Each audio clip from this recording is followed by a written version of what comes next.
Welcome to the K-Drama Show. I'm Ashley. And I'm Kim. We're here to unpack your all-time favorite Korean dramas and chat about all the reasons that we find these shows so charming. And so addictive. And we know you do too, so settle in with some ramen and a boba tea while we dive into the K-Drama Show with Ashley and Kim.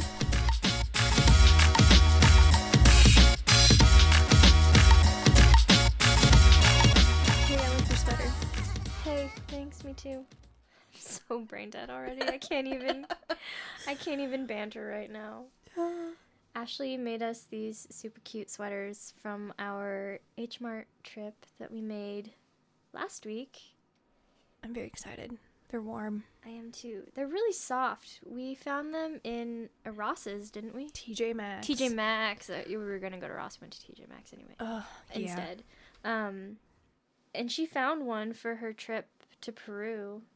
Yes. And then found another one so we could match. Another one, and I was just like, I think it's a sign. And there's really cute little like quarter zips. I don't usually go for quarter zips, but this one's like, I think it because it's such the light gray, like the heathered light gray, that it's almost goes better. An old lady that works in an office building, I'm like, quarter zips look kind of profesh, so. I'm gonna have to do some more brainstorming for that. But this will be dropping in our official merch website in about 10 years from never. Hey, I am here for that. I don't think my sister really wants me to take over her Cricut and her t-shirt press. I'm really impressed with how these turned out. I sent Kim the design for, like, we have a little design at the, like, where like a pocket would be on a shirt. Mm-hmm. And I was like, how do we feel about this? Because when it's just me, there's a lot of things that I can be like, yeah, this looks great, but I want input. Okay, should we jump in? We should jump in. We're back. We're here back on the K-Drama Show, season 2. Season 2! We survived season 1. We made it. That was a journey. It was really fun, though. It was fun. It was a learning experience. I mean, don't get me wrong. We have a lot that we're still learning to figure out. Kim really needs to figure out her time management a little better. I 100% thought that that episode 15 of the last show was supposed to post yesterday, and then Ashley was asking me for episode 16, and I'm like, man, she's just really on the ball, look at her go. And then I was like, man, I'm really on the ball, look at me go. And then it's like Thursday afternoon, and I realized she was asking because I hadn't posted 16 yet, and I was like, I'm so sorry. It happens. You're a busy mom of 2 little ones. And I told her, I was like, I was so sure I would have shaved my head to prove someone wrong that episode 15 was posting. Supposed to be. And she was like, oh, don't do that. Yeah, let's not. Let's keep our hair on our head. It's gonna be okay. So the week that this comes out, we will actually be celebrating 100 days of podcasting. Woo! Already. How apropos that we would be starting season 2. And not just starting season 2, but starting it with a show that Kim has never seen before. This is kind of new for us because our first season, we had both seen the show multiple times. At least, yeah. And this show, I actually walked into completely blind. I had never seen a trailer for it or any kind of advertisement. I love this show. I closed my eyes and jumped in with both feet, hoping that Ashley wouldn't break my heart with this one. It's so good. I've seen this show several times. That's a good sign.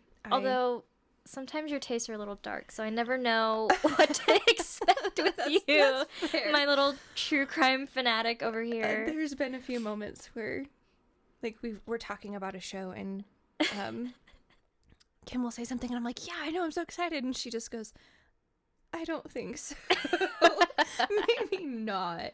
But no, this is a very, very popular show. I've actually seen, the only reason I started watching it the first time was a little clip of it on Instagram.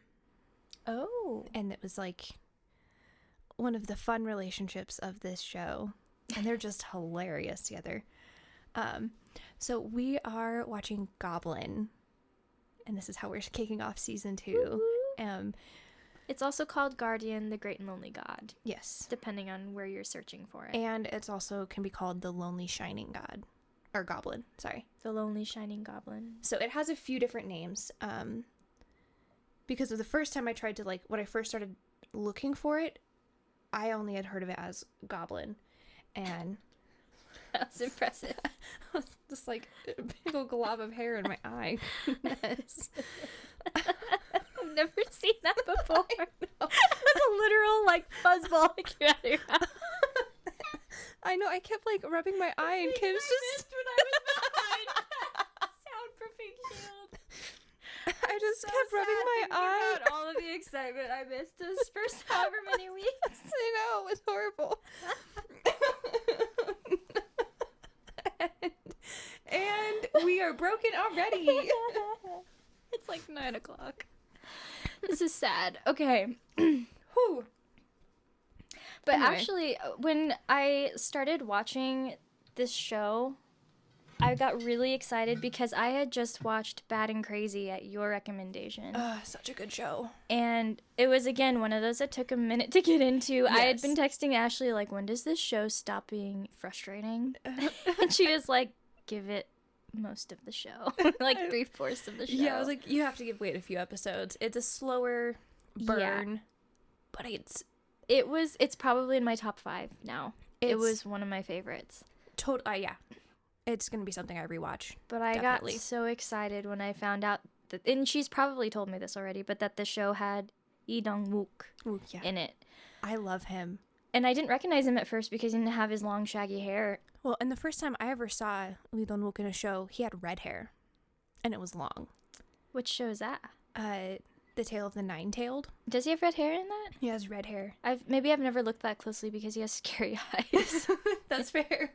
But he is one of my favorite Korean actors. He is very, very versatile in any of the roles that he takes on. Yeah, I was super impressed with how, even though I had just got done watching him in another show, I was completely bought into the fact that he was this completely other character. That's just impressive to me. And it's interesting to see him go from a lead to a second lead. So I'm excited to see that dynamic. But I really like their chemistry on screen. Oh my goodness. It hits right away. It is fabulous. Easily one of the best things about this show is the full-on bromance. Yeah. And just harassment that And they give each actually, other. that's the thing I was going to say. That's kind of the common thread between Bad and Crazy and Goblin, is that they both have really good bromances written into them. Yes. And I super, super enjoy that. It's just so entertaining. And It really is. Well, I mean, like, we all know the romance side, and that in its own right is super entertaining to watch, but Absolutely. there's something about, like, friendships or frenemies to, friends that you live for. But I will save my thoughts for the end. That's probably good. All right. So do you have a K-culture tidbit today? Yeah, because I've played it for Kim already, and it's been stuck in my head for the past 24 hours minimum. Lady, you're going to have to start diversifying your K-culture. Everything's going to be BTS. It is, but that's what I get so many notifications on. I mean, at the same time, like, I've got notifications, like, 17 has a tour coming up. Yeah. But it's nowhere near me, so that's Sad day. really hard to be like, yeah, like, oh, okay, cool. You're over there. A little bit behind the actual announcement of this, but we have another one of our favorite actors, even if he's maddening in some of his characters that he plays, of Song Kang is joining the military. Do you remember what I told you about him? I told you that he is the Korean Noah Centineo. Yes, yes, you did, and he is. I believe his name is Na In-woo, who was in the drama that recently came out, Marry My Husband. He's also joining the military. Oh, okay. And he was pushing it off until I believe like the end of this month of March or somewhere around this time because of the cast doing like a Oh, you did tell me this. trip thing. So, yeah, a couple more actors that we're saying goodbye to for a year and a half.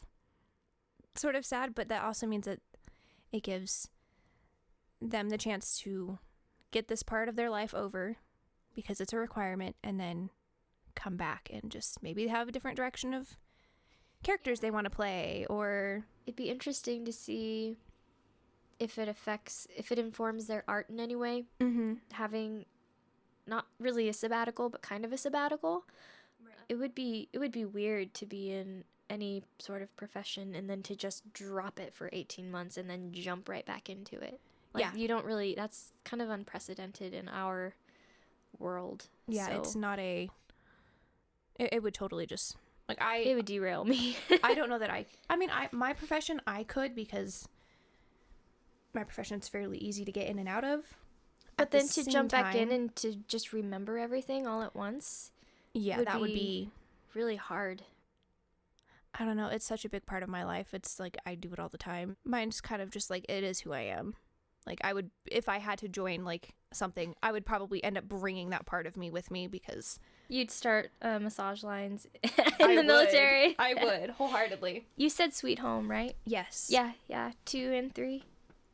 I know. Yeah, season 3 is coming out this year. I'm so excited for that. Oh, and he has another show, I'm Against Romance. Ooh, is that new? It is. It has not released yet. It doesn't even have an official cast listed. Oh, so that must be they've come up with the idea, maybe? It says it's releasing this year. Who? Then 고민씨 최현욱. It's the lead from My Romance is a Bonus Book. That guy is gonna be in it. Oh, lady! Oh, yes, we have to watch that. This. And then I do love that show. The director of Descendants of the Sun. Ironic. So yes. Pick up where we left off from last episode. Well, also, the writer of Goblin, wrote Descendants of the Sun. I did see that. And Heirs. Oh, or like also known as Inheritors. Yes, she's the same writer. Another one of my comfort dramas. We love her. All right, I got some more things on my list. Ooh, okay.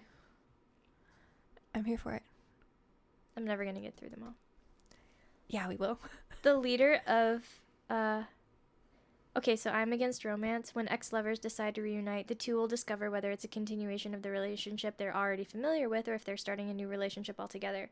Kim Tae-kyung is known for his great instincts and righteous character, however impulsive. When he re-encounters his first love, careless daycare teacher Hong Chae-bi, after 10 years, his feelings rush back to him.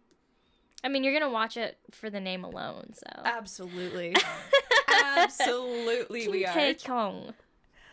Oh, my heart right there. Your second Tay-Tay. Oh, yeah, honestly. So, yes, there's a lot of exciting things happening. So, I know the last show we were trying to start, which is now going to be our surprise show. Mm-hmm. So, we're actually a little bit behind recording schedule from what we talked about a couple months ago. At least. So, I think this is going to release the following week that we actually record it. Yes. Which is a little wild. We haven't done that in a while. I know. This episode will be close to on time. Yeah. So, yeah, I think one of the new directions we want to take with the show is giving, like, more of the context of it, I think, overall. Yeah. And some of, like, just a little more background. Some of the background, some of the writers, some of the people who are behind the scenes and things, mm-hmm. just because, like, these shows aren't possible without those people. Right. Which... Especially, like, this show specifically it's fantasy.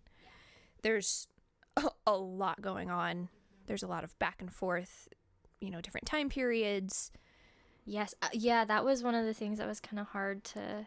And that will continue throughout the show, just because there's so many things that have to be uncovered to understand these characters.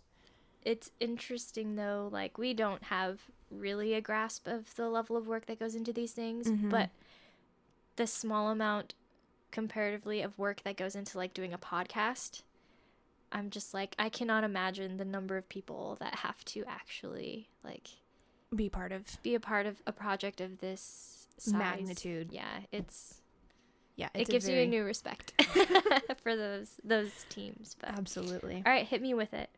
Okay, so I know in what we'll see so far, at least in this first episode, there are just names that we don't have yet.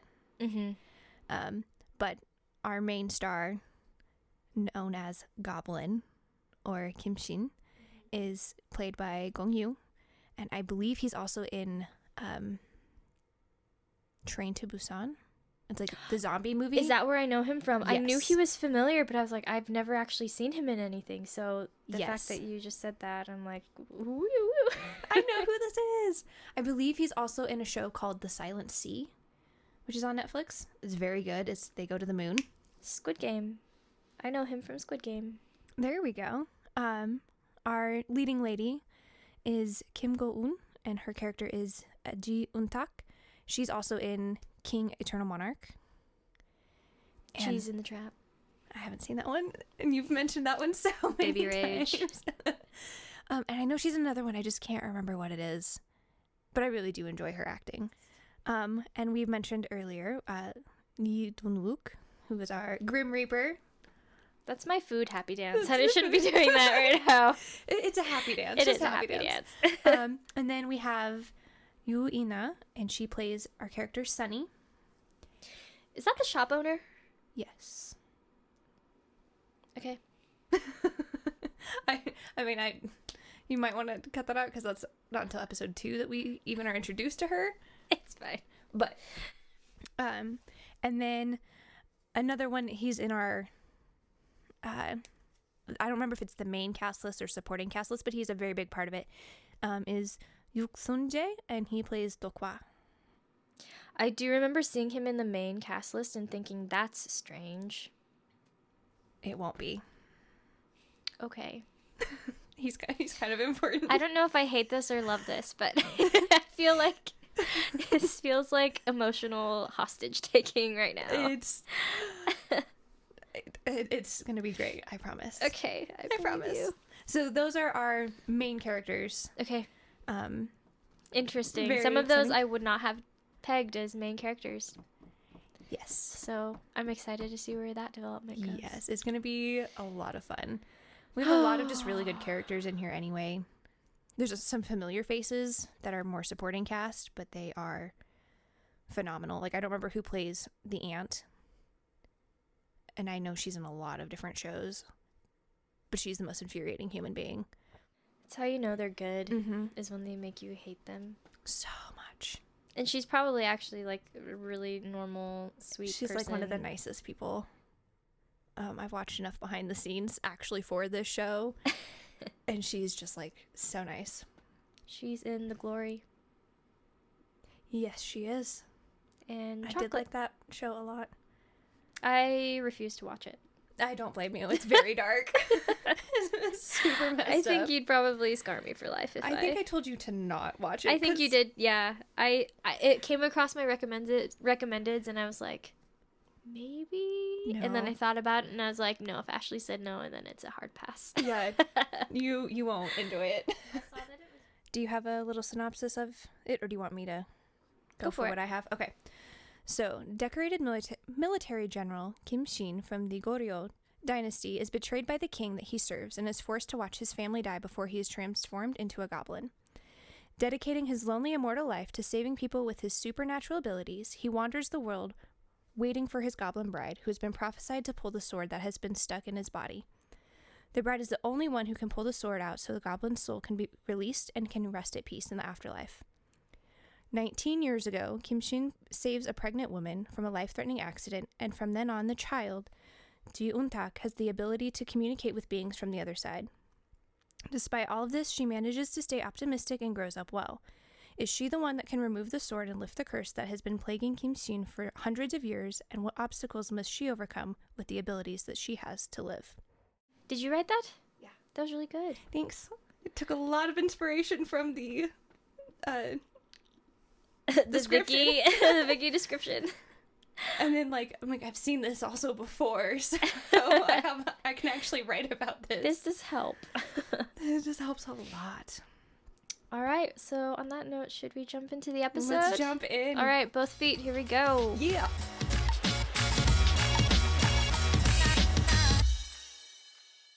All right. We open and we see a buckwheat field, and it's a prophecy that's being spoken as we see all of these scenes. And the prophecy says, when a long-cherished desire is buried in an object that has been touched by human hands or human blood, it becomes a goblin. Would there be so much blood from the thousands of battles buried in the sword that even includes the blood of its owner? Only the goblin bride can remove the sword. Once the sword is pulled out, the owner will turn to nothingness and be at peace. But while this prophecy is being spoken, we see all these different scenes. There is, like, the different cuts of the field that we see a sword, we see a white butterfly, and glimpses of what or who the Goblin Bride could be. As these scenes are being brought up and the prophecy ends, we see this old woman talking, and she's like, this was a awful oracle. That goblin, he woke up and he's still roaming and searching. Mm-hmm. And she's actually telling all of this to a young woman. Oh, so she's an oracle. You just said it. You can't do that. No, she's talking about the oracle itself. She's not the oracle. Okay, I thought you were... No, so this young woman that she's speaking to, we find out she's pregnant. And this young woman asks this older lady, or this Ajumma, she goes, what do you think? Did you think that you were the bride? And she kind of gets a little bit offended. I know. She was like, hey, I broke hearts in my day, okay? She tells her, be nice. And she goes, the Ajumma tells her, you know what? I am nice to you. I give you a cheaper price on, like, the produce that you buy from me. Like, you need to be nice to me now. And the young woman ends up commenting on how the story that she had just heard was really sad. This prophecy of the only way that you can die is to find the person that you're supposed to be with. Which some people would be like, well, I'm never going to find you and live forever. Well, yeah. That sounds horrible, though. Depends on how sociopathic you are. True. True. But as she's, looking at it, or talking to this woman, she's looking at a little jewelry box and she's pulling out, just looking at different pieces of jewelry. She pulls out this really pretty green ring. And as she's looking at this Ajumma tells her, what's mean is the fact that that jerk left you. And so this young woman is going to be a single mom. And I thought the interesting thing about this scene was that it was all just like monochrome except for the reds and the jade ring. Mm-hmm. So the reds in the scene you could see very clearly. Everything else was kind of like a muted tan kind of brownish undertone. Yeah. That and then the jade ring was the only other color that you could see. So obviously it hosts some level of importance. Right. And I have a theory about that, which we can get to later. Okay. As the young woman gets up to leave, the Ajumma grabs her hand and tells her, when you are on the brink of life and death, pray earnestly and pray that a God with a tender heart will be listening to you. Which is just kind of a... Oh, yeah. I really needed to watch this twice. That's fair. I just ran out of time. It's okay.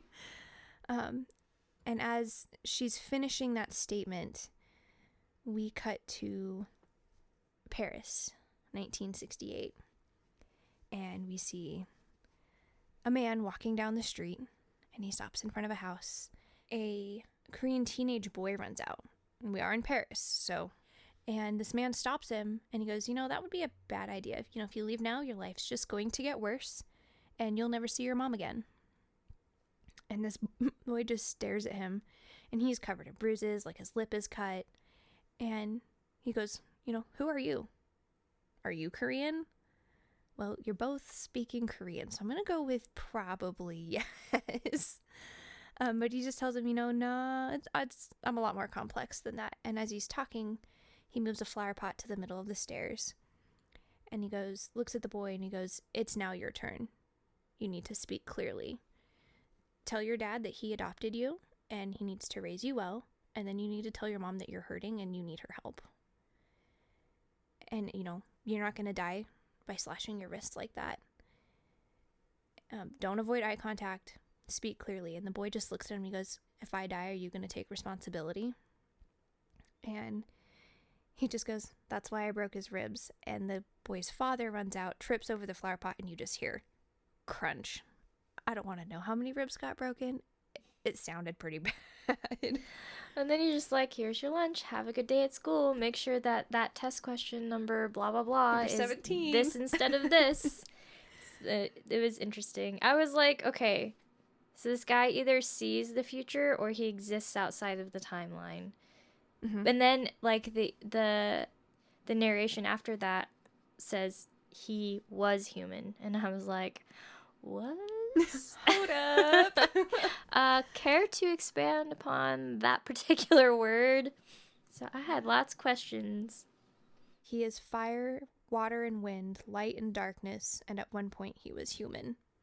This is when we finally know that this is our main guy. Well, they introduced him as the male lead, and we're kind of just thrown right into his origin story, which is interesting because sometimes they let the mystery kind of linger before they show you exactly who they were. Mm-hmm.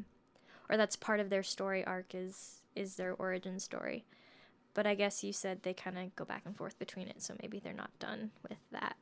So he lives in historical Korea, and I don't think they really identify exactly how far back it is, but a long time ago. It was a long time ago.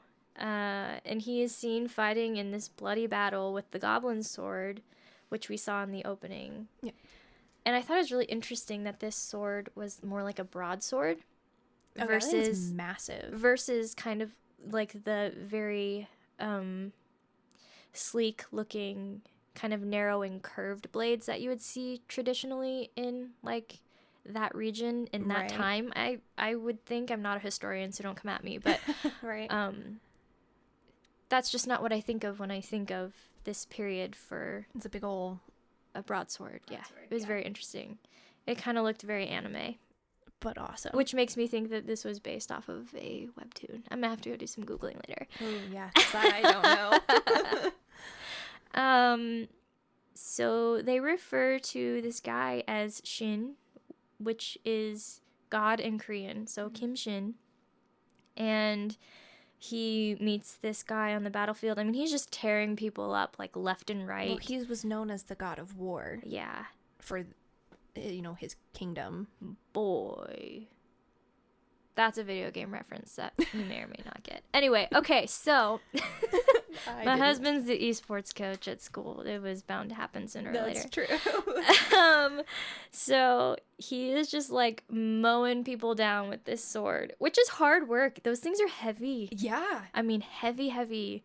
And he's throwing it around like it weighs 2 pounds, and these people are getting just murked. There are people on horses, can't touch him.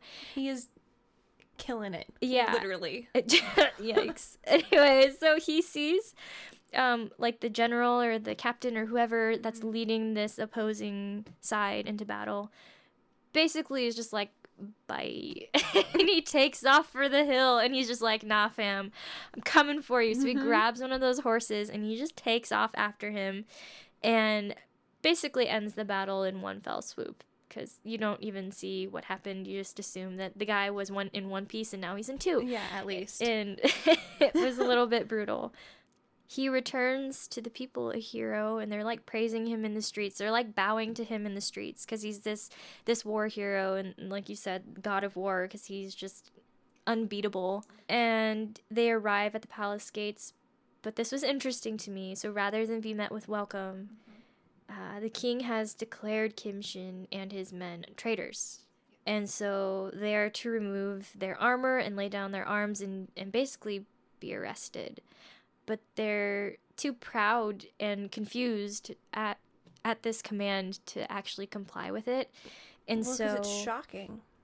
Right, because these are beloved warriors. Like they just they one have given battle. their lives for this king. It's not like they're leading a resistance or something, you know what I mean? Yeah. And so they are starting to like they take off all of their armor, and then he starts to move toward the guards saying, I'm not going to put up with this. Like, you owe me an explanation. I need answers. But then these archers appear over the palace gate and aim their arrows at the men. Mm-hmm.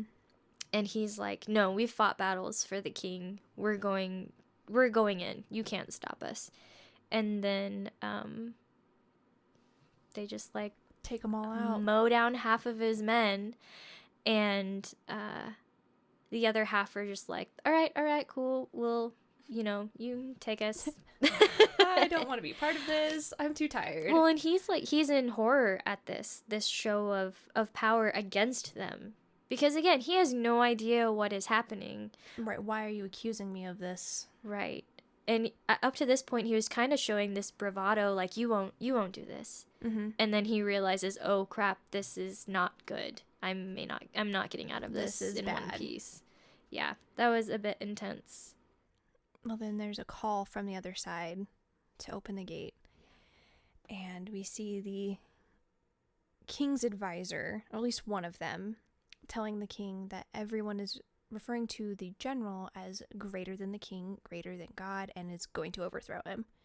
And so, clearly this man, I mean, there's something. He's a snake. Yeah, there's an agenda going on. Shin walks up and looks at the queen and asks her, must you go even to this extent? And the king, yells down, you're going to stop there or you're going to die a traitor. If you die, everyone else around you gets to survive. And he tells him, but if you come one step closer, I'll kill everyone. And the queen looks at him, tells him to go to his king. And, if this is their last moment, then it's fate. So there's some connection. Yeah, I figured they were lovers. Between the queen and Kim Shin. Like, we don't know what it is yet. And my hypothesis at this point was that they were probably lovers that got caught. But then I'm like, he doesn't look guilty. Mm-hmm. Like, he's confused. He's not realizing, oh crap, I got caught. I made a mistake or I did something. Yeah, he's actually confused. So clearly they're not romantic toward one another. Mm-hmm. Because that was kind of my theory up until just now, actually. Oh, wait, maybe not. Gotta revise that one. Okay.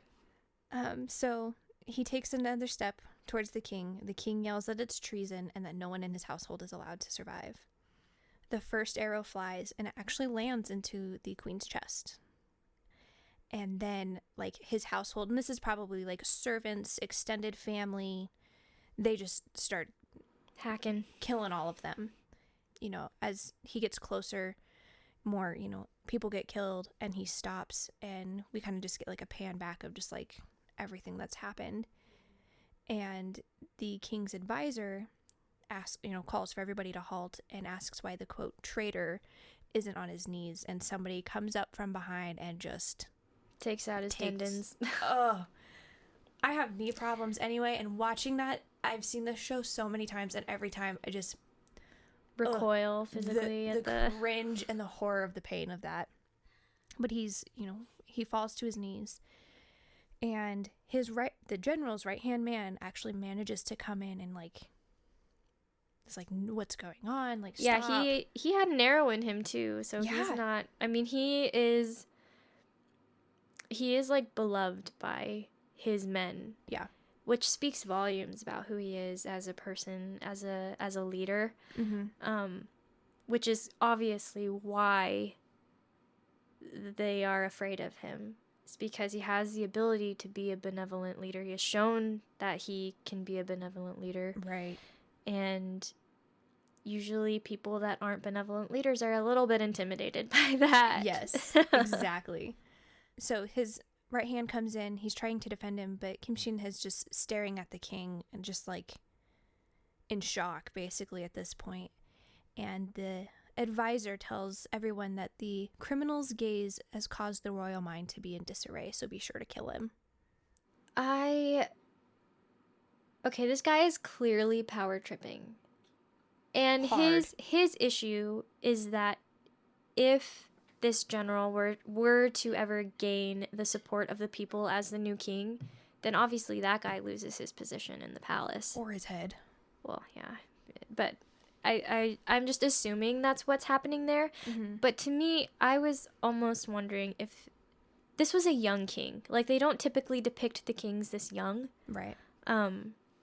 So I'm wondering if there was, like, a friendship there at one point that this advisor guy was, like, intimidated by.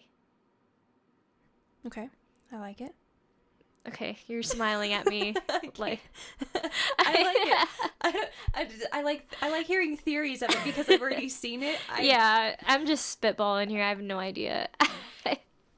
This is like the third or fourth show that Kim has got to spitball, and I just have to sit here and be like, I can't just tell smile you. at me and not neither confirm nor deny anything. It's very hard to do. Except for this is going to be drawn out a lot longer than Kyungsung Creature was.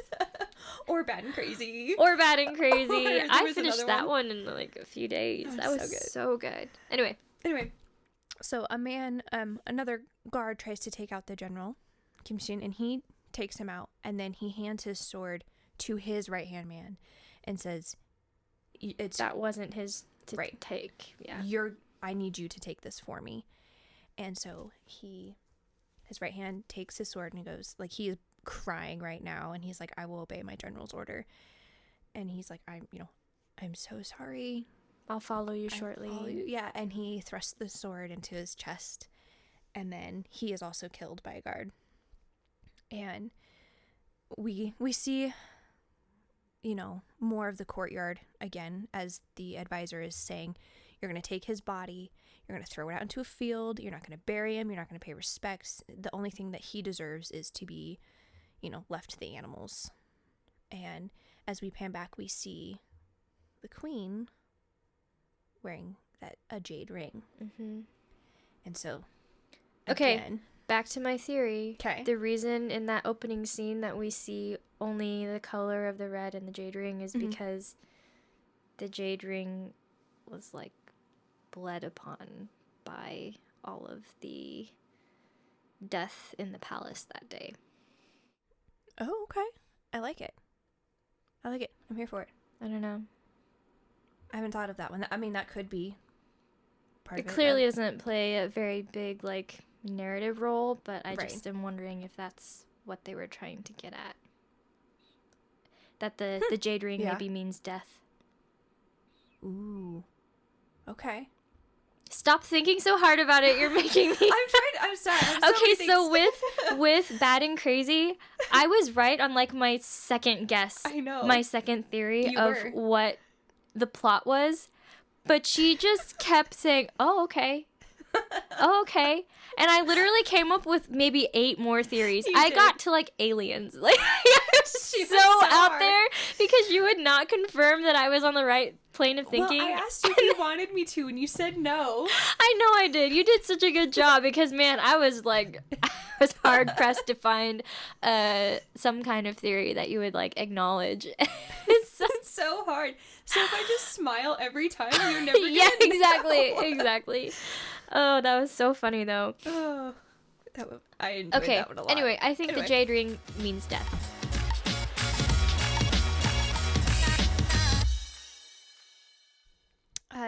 Kim Shin's body has been left into a field, and we see people, I don't know, Wailing.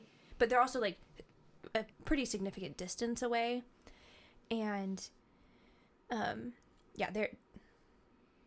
they're beside themselves. Like it is just It looked like the remaining people from his household probably that weren't killed in the palace or courtyard. any remaining Loyal of his men that weren't somehow Maybe. captured. Maybe, yeah. And we hear his voice say at the brightest hour of the day, which is between 11 a.m. and 1 p.m., he died.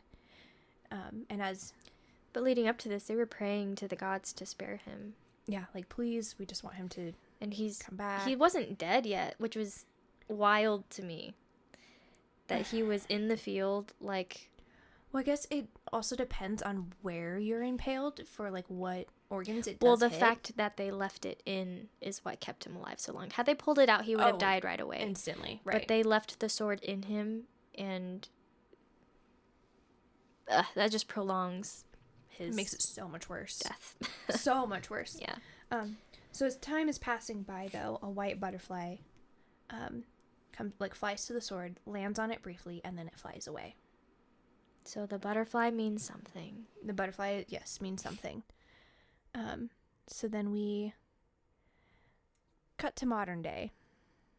Except for, hang on, he sits up before they pan away. This guy's sitting up with a broadsword in his chest, and I was like, excuse me? I figured he was going to reincarnate, or like, Right? or like just not die. But the guy died, and then he resurrected. And I'm like, I'm not liking the parallels here to Jesus. Yeah, I don't like that. Because they make a few of them in this episode. And I was like, hard pass. Yeah, I don't love that. But I was like, Ashley says it's good, so I'm going to keep watching. Otherwise, I probably good. would have stopped there. Yeah, there are a few that I was just like, hey, Bit blasphemous, but really don't love that at all. No. Okay, now it's actually 1998. Yeah. Yes. Sorry, I had to go farther in my notes and be like, wait, where am I at here? Okay, we're in 1998 now. In 1998 now. Back when we were just mere babes. I mean, we're still babes. We're still babes. Just different time. Different kind of babe. So we see a man in a black coat, and he's holding a black hat and just walking. And he walks across the road, and it's like in the middle of a crosswalk, and it just gets smoked by a car. But the car is what gets damaged, and he hasn't moved. Oh, it's like it wrapped around a tree. Mm-hmm. And that guy looks so inconvenienced by this fact. He just like, well, that was rude. Almost. Yeah, he literally, yeah. At And- first, I thought this was our main guy. Oh, And then I was like, wait, you're different. You got too much leather on. Yes, he does. His outfits, like, slightly vary. Yeah. And there's some that are, like, his older outfits. You're like, that's not my favorite on you, buddy. But the driver gets out, and he is yelling. Yeah. Like, what do you think you're doing? And, like, clearly, dude, you were either drunk or you have something else going on, because the fact that you just hit a human being, I mean, you can't see my quote marks here, but I'm like, you hit a person and they haven't moved and your car got destroyed. Yeah. Shouldn't you be more freaked out by that rather than your car? Like, I probably just would have gotten out and run the other way, because I'm like, Nope. you clearly could, like, crush me in your hands. Have a good day. The man just turns to him and goes, Wild boar. And I was like, well, because he said, who do you think you are, or something like that. And he was like, a wild boar. And so in my notes I put, is his name Wild Boar? Yes. Like, what a weird name. That is a weird name. Maybe he's some kind of, like, mythical enemy that Goblin picked up along the way. And, you know, I was, like, theorizing all these things. It wasn't really that deep. No. But he just goes, you hit a wild boar. And then he puts his hat on and he walks away. He doesn't just walk away. He, like, disappears in a puff of black smoke. Yes. But to the guy, he's, like, just disappears in the black smoke. We see him walking away. And the guy is, like, weirdly calm about this. Right, which is why I just don't get it. Like, when he gets out and he starts freaking out on a guy, like... Yeah. But, I mean, the fact that the dude just walked in, disappeared into a puff of smoke, weirdly calm about it. But then, like, somebody else pulls up behind them and starts going, what happened? Are you okay? What happened to your car? And he's just like...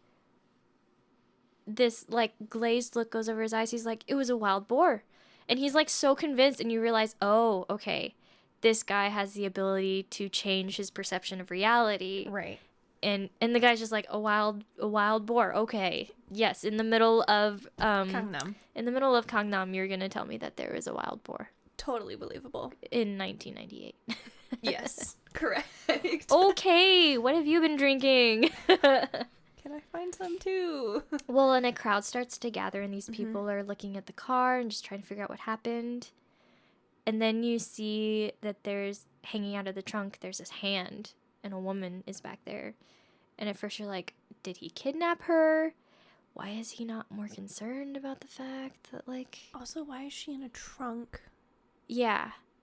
What? And you see these people start to panic about it, and one of the bystanders just falls to her knees, and she's looking at this woman and realizes that the ring that this person in the trunk is the same as the ring that she's wearing, and so is the clothing, and so is the hair, and so is her face. And she's like, I'm in that trunk. That's me. I'm looking at myself. And I was just like, holy crap, what is happening?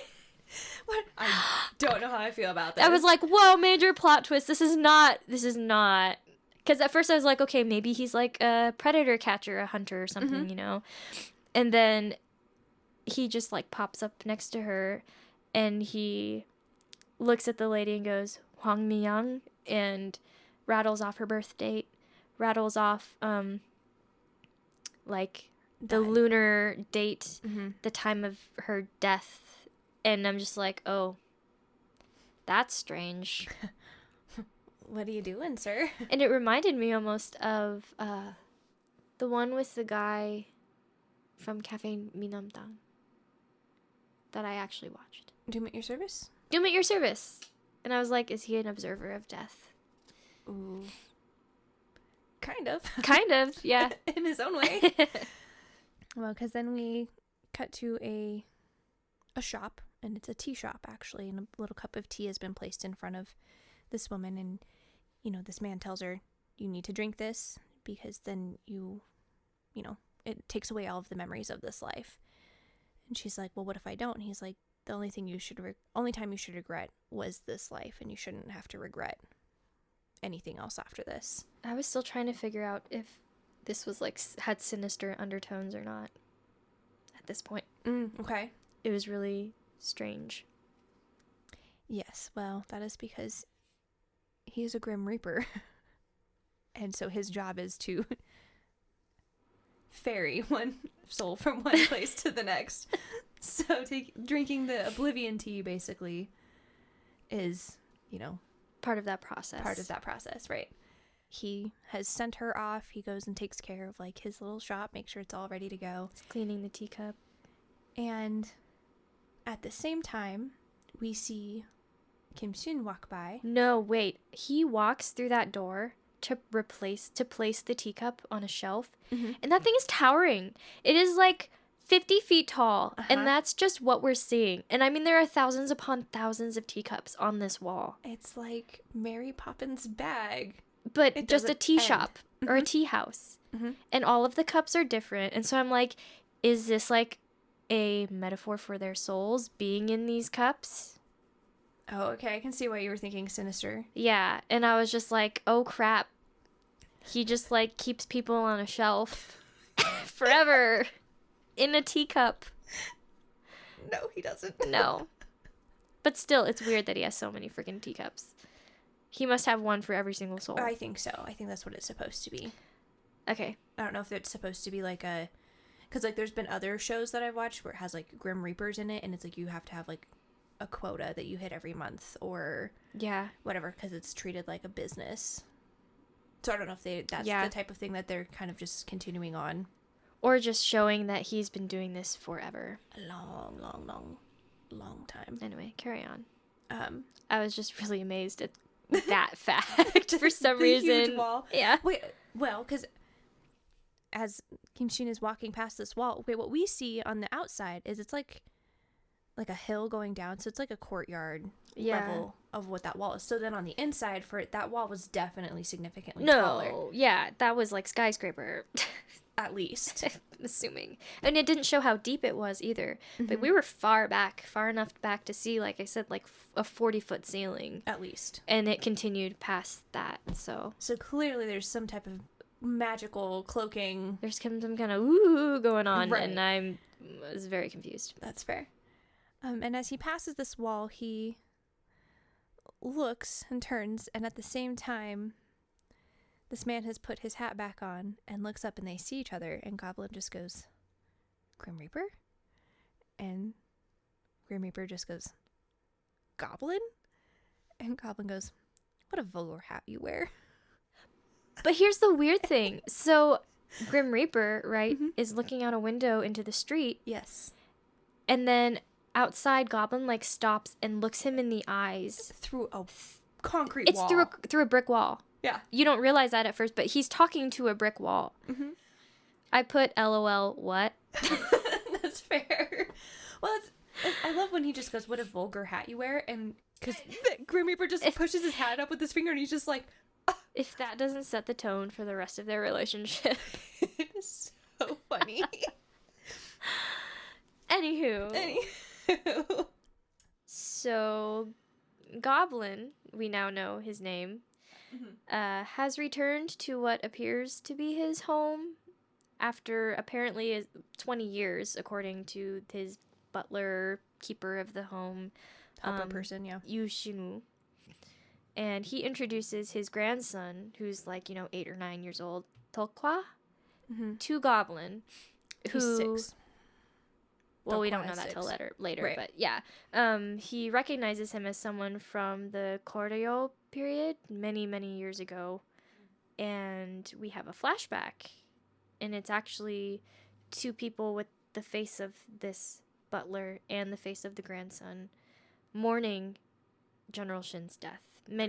Quite some time after he's already passed, we see that the sword is very worn down, kind of rusted out. It's nighttime, they're under the moon, the full moon.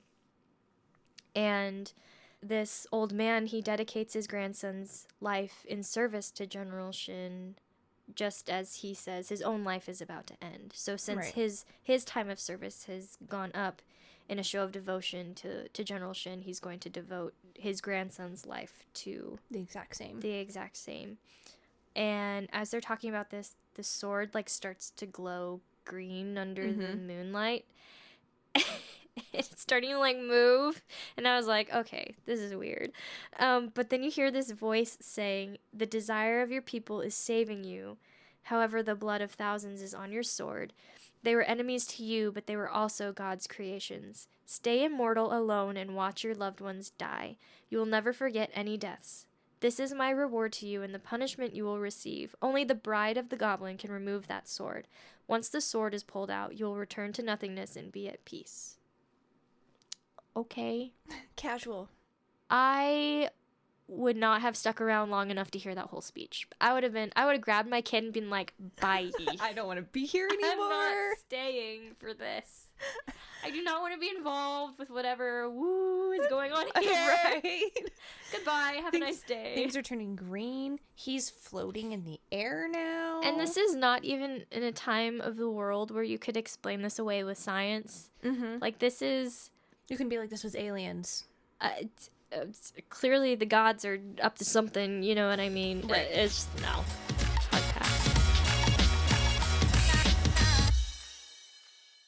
So Goblin is, now roaming around, and he goes, I have somewhere I have to go. And he shows up to the palace, and we see the advisor that we'd seen earlier to the king talking with somebody else. And in mourning clothes. So we don't know if that was for the queen, because we don't know how much. That's what I was wondering too, because he says, oh, I was too late. And it's clearly someone in the royal family, but I would assume they would have already grieved for the queen. They wouldn't have grieved for the queen. I don't think so, because of the way she was killed. Right. So I'm assuming it's the king. I think so, because that guy looked way too smug. Oh yeah, he was like laughing. He's a weasel. Talking. He's gross. Yeah. But they just see this figure, and the other guy is like, who do you think you are? And suddenly he's thrown off somewhere, and then... Very Darth Vader style. Okay, I was going to make that joke earlier. When he sits up, I was about to be like, Darth Vader, rise. But then he goes and like uses the Force on these guys later. Total Darth Vader move. Total Darth Vader move. It's silly. Casual. How Darth Vader of you. But he gets the advisor up to him, and he just snaps his neck, basically. like he's throttling him, and he's not real impressed. He's like, "No, you're done." But neither are we. I mean, at the same time, like I feel like he had every reason to get rid of that man because he ruined his life. Probably. Ended it, actually. So he walks into a room, says, "It seems I am late," and there is a body that has been wrapped for burial. And so he goes back to where his servant and his grandson had been, and he sees that the grandfather has died. And so the grandson has placed rocks on top of him, and this kid has to be like maybe 8-9 years old as well, and that's a horrifying thought to make a child have to do that. But especially the time period, that would not be an uncommon thing for you. Just, that's something you have to do. And so the grandson sees him. Goblin asks him, he's like, "How was your grandfather?" Like, I was so caught up in my own revenge that I didn't even get to ask that question. And he's, the grandson looks at him and he goes, "Please accept my bow." And he's like, "I'm going to serve you from now on. Like, that is what my grandfather wanted. That's what I'm going to do." That's a lot of responsibility for a little kid. But again, like you said, these types of things are not uncommon. Like, you are forced to mature at a much faster rate when all you know is survival. Mm-hmm. And we've talked about that kind of in the other show that we were covering. But it works like a refiner's fire. Like, you're either going to come out stronger because of it, or you're just going to go up in smoke. And clearly this kid is really strong. The thing that was really sad to me was when Kim Shin first returned. He said, "It seems that you are the first." What did he say? "It seems you are the first of my punishment. Of my punishments." Ugh. And that it was really subtle, but it was really sad. Because, he was told, "You're going to remember every single one." Well, in that moment, I think he probably, and we see it later more in the show, but he had whatever goblin-y thing happen where, the life of this person is, like, forever imprinted on his mind or whatever. But it was sad. It was very sad. But very apropos, as we figure out later. So this pair has boarded a ship, and the little boy is just like watching the stars in fascination, and Shin's watching him in fascination, just at this little boy who's so brave, who decided to devote his life to this take on strange man he just watched resurrect from the dead with a sword chest chilling in his body. And the crew has started to eat around them, and the little boy, you can see on his face that he's pretty hungry too. And so Shin offers him his ration, which is basically just like a little potato or of some form. Right. Very, very meager. And the young boy first reaches out his hands, and then right before he grabs the food, he refuses it and says, basically, "You need to eat. I'm already full." And he goes, "How can you possibly be full when you haven't eaten?" He says, "I'm very small, so very little will fill up my body." And Shin is like, "Just take it. It's okay." And he goes, "No, we have a long journey ahead of us. You need to eat. I don't need to eat." And it was just so sad. Because then he tells him, "I can work for food." Yeah. And he was like, "Do you think I would have brought you with me if I didn't have a way to take care of you?" Yeah, like this, you don't have to be the parent here. No. Like, it's okay, let me be the adult. And he very kindly just says, this kid's not gonna take it, so he splits it in half and gives the kid half and keeps half for himself, or maybe for later, I don't know. But he just reassures him that the boy doesn't need to worry, and they're just sharing this really sweet moment where, developing this friendship, and then all of a sudden, this kid is snatched up and dangled over the edge of the boat. Side. And I hate these scenes because these kids, when it's kids, they look so much like my kids. Right. That I'm just like, I have this visceral reaction in me where I'm like, get that kid away from the edge of the boat before I go through the screen. Exactly, yeah. Anyway, so the crew starts to like demand things of Kim Shin. Yep. Like, show us the things in your pack. We're going to basically do whatever we want to you and sell this kid into slavery. And they're like, never mind, we're going to get rid of this kid. He's too much of a problem, and we'll just sell you into slavery. And it's just escalating very quickly from everybody eating to all of a sudden, like... we're going to take you both out. Yeah. Well, and what had happened before this, right before that, was he had conjured up, like, fireflies for the kid and then released them. And as they were flying away, that's when the kid was snatched. So I don't know if they saw him doing that. And then they immediately thought, oh, this guy's got, like something. He's either, like, super wealthy or super powerful or I don't know. But anyway, they chuck the kid in the water, which I'm just like, are we going to follow up with him? Is he good? Because they don't for a good, like, a good minute, 2 minutes of action where he is just, like, wailing on these guys. I mean, it's 30 to 40 guys on this ship. All pulled their swords on him. Right. Well, they tell him that he's foul and that they need to get rid of him. Yeah. And that was their reasoning. Yeah. You're just foul. Okay. Anyway, I don't know. It's that they probably had a little scurvy going on. Needed to eat a vegetable. I guess. But this storm around them starts to kind of like brew, and it is creating these huge waves, and parts of the ship are starting to break off. The crew is getting thrown around. Cargo is sliding off the sides, and Goblin's just like standing on the boat, and no matter how much it rocks, it does not like affect his balance at all. So you're like, oh cool, he's the one doing this. All right, that's part of your powers that you now have. Well, and he tells them, when humans become worse than a beast, they will meet an angry god, and that's when the storm just like, it's almost like the Kraken, like taking people out on their boat. And well, they start to say that he's a goblin. So apparently it's part of their mythology, part of their lore, right?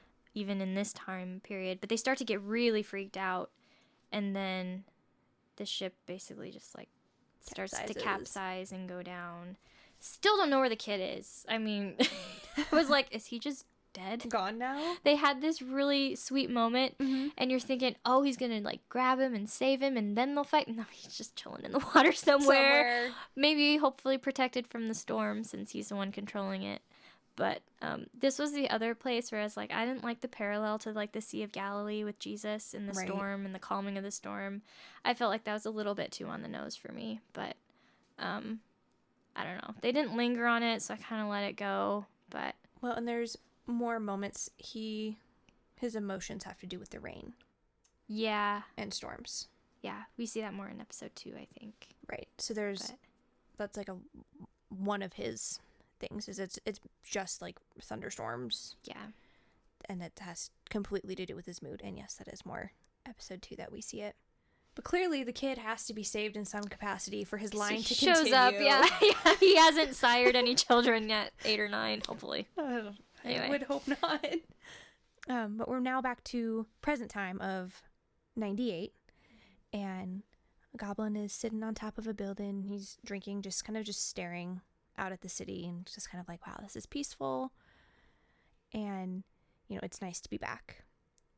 And then we hear a car screech, hit something, and then just drive off. And we see that it is a young woman who's been hit by a car, and she is now bleeding out.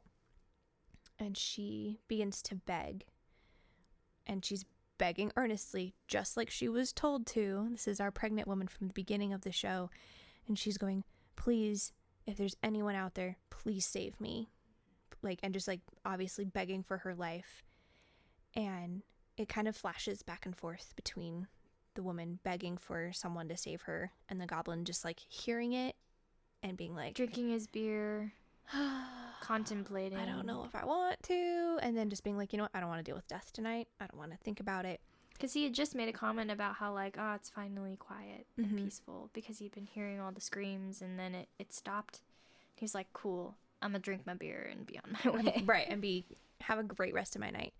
So he comes down, and she asks, who are you? And he goes, I'm anyone. Because that's what she asked for, was for anyone to come save her. And she's, again, begging, like, please save me, I can't die like this. And that's when he realizes that she's not begging for her life. She's begging for the life of her unborn child. Oh, this gave me chills. And because then that's when he was just like, that's really selfish. But then he hears the heartbeat and was like, you're not actually worried about yourself. You want your child to live. Yeah, because he wasn't going to save her until he realized that. Right. Because to him, it was just the pitifulness of fearing for your life at the end of everyone's life that he's seen over and over and over and over. For however many years it's been at this point. And so she's taking her final breaths, and he tells her, you're lucky that you've met a tender-hearted God who doesn't want to see anyone die tonight. And ends up saving her life. Well, then I'm sorry. The amount of blood that was on the ground, she would have been long dead. Gone. Like, long gone. Yeah, that was a crazy amount of blood. Granted, when you are pregnant, you do, like, grow yourself, like, another liter of blood, but still. Right, she was not that pregnant. And head wounds bleed a significant amount. I'm sorry. That blood stain was the size of this room. Almost, yeah. I mean, we're talking 15, 20 feet it was of blood. Huge. On the sand. Yeah, she was gone. Anyway, that was just me being... But it was just like, That was just one of those things where I feel like in K-dramas, they're like, more blood, more blood, more blood. Make it more dramatic. And I'm like, dude, that is 5 people's blood for that little scratch they have on their forehead. Right? You need to... Why is it streaming down their face? Anyway, sorry. So, our Grim Reaper has shown up, and he's there to collect the souls of the woman and baby. He has his cards, has the woman's name, and then has baby unknown, like, because... It said, Ji Hon Lee, age 27, and no name, age 0. And there's nothing there. No one is there. Just the bloodstain. Just the bloodstain. And he just comments, snow, blood, and flowers. And I was like, that's a prophecy right there. He just said it. Before they even said anything. And I was like, he just prophesied something. Something's going to happen. But this is supposed to be, like, wintertime. So why is a tree covered in cherry blossoms? Which is why he was like, what is this about? Although, if you live where we live, it's not uncommon to see snow in July. I don't think. And we're not in Alaska. No, I don't think they have that problem in Korea, though. No, not so much. But then we see that the baby has been born, and her mom is holding her, and you just hear these whispers of, it's the Goblin Bride. Oh, this is eerie. She's been born. And it pans back, and it's ghosts outside the window, and they're just looking at her. I'm like, I don't like that. I mean, they weren't creepy ghosts, but that was really off-putting. That was not what I thought it was gonna be. It's like this super sweet scene of this woman holding her newborn child, and then just ghosties looking in through the window at them. Ooh, look who it is. Look who's born. Yeah. Like what you're hearing? Go ahead and hit that subscribe button so that you don't miss out on any new episodes. We'd love to connect with you on our Instagram at the KDrama Show. For more behind-the-scenes content, be sure to check out our YouTube channel. Links are in the show notes. Thanks for hanging out with us on the KDrama Show with Ashley and Kim, and we'll see you next time.